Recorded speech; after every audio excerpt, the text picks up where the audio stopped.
wanted to talk to you a little bit about what drives me in this investigation. It certainly isn't the money.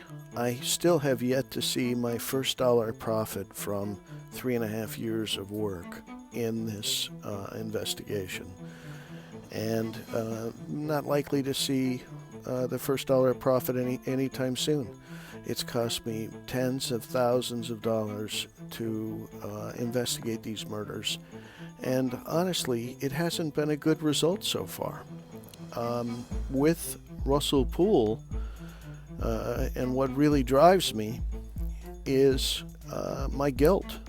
I feel guilty that I set up the meeting that he attended where he passed away. And I want to continue this investigation and turn something that's very negative for me in my life into a positive. I would like to see resolution, whether it's an arrest or whether it's just the killers being completely exposed and everybody knowing that they did it and law enforcement then choosing not to do anything.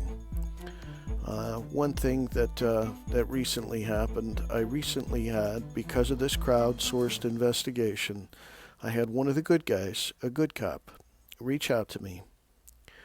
And I want everybody to know that I support our troops, I support our first responders, both the police, the fire department, all first responders. I support the honest, good cops. And I recently had somebody who used to work with the sheriff's department reach out to me and tell me that Russell Poole was killed in the line of duty. And I asked what that meant, and I just got the repeat. Russell Poole was killed in the line of duty. Now, I think we can all draw our own conclusions as to what that means. And Russell Poole believed in the homicide investigator's creed that no power on heaven or earth should stop us from investigating the death of any human, regardless of race, color, creed, religion, or any other determiner that separates people from each other. That every time a human takes the life of another human, that no power should deter an investigator from finding the truth.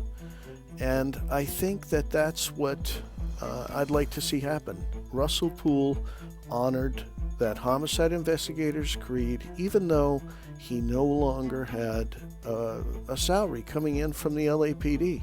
He continued to investigate until his dying day.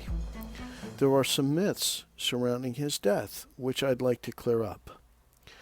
I'm going to send you a link to what Russell Poole took with him into the sheriffs. Russell Poole and I had watched the MGM surveillance footage, and we discovered that Reggie Wright Sr. was seen supervising the interrogation of Orlando Anderson. That was one of the key pieces of evidence that he was taking with him to the sheriffs.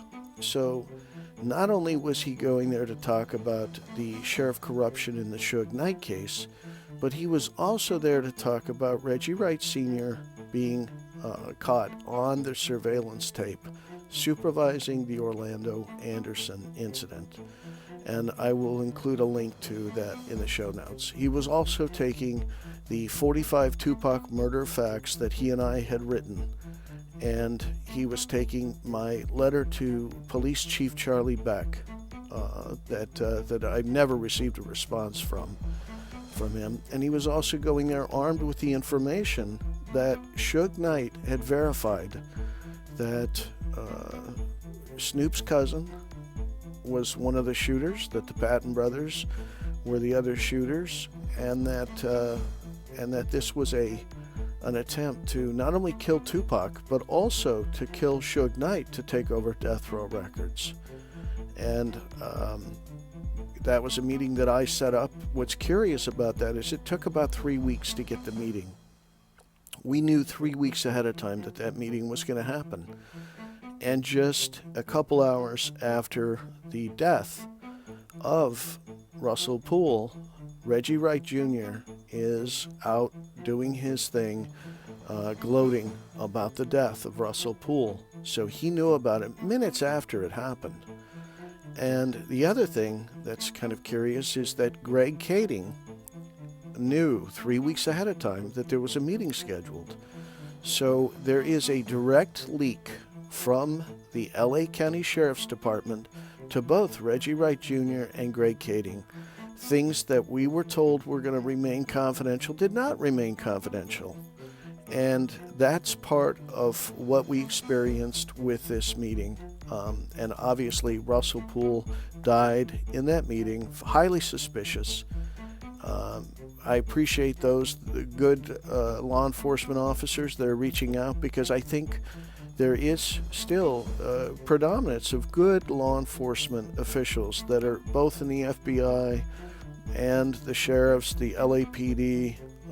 They want to see this case solved. They want to see justice done. I think there are good homicide investigators out there who will not let any force on heaven or earth deter them from getting to the truth in a homicide. And that's kind of what drives me in this case. So let's continue investigating. Keep sending your information, keep making your comments, and keep sharing this with people who you think can be helpful in helping us get to the truth. Because that's the goal here. We want to get to the truth. Whatever the truth is, we want to get to it. A lot of people are feeding us good information. We appreciate that, and we want to just see it continue.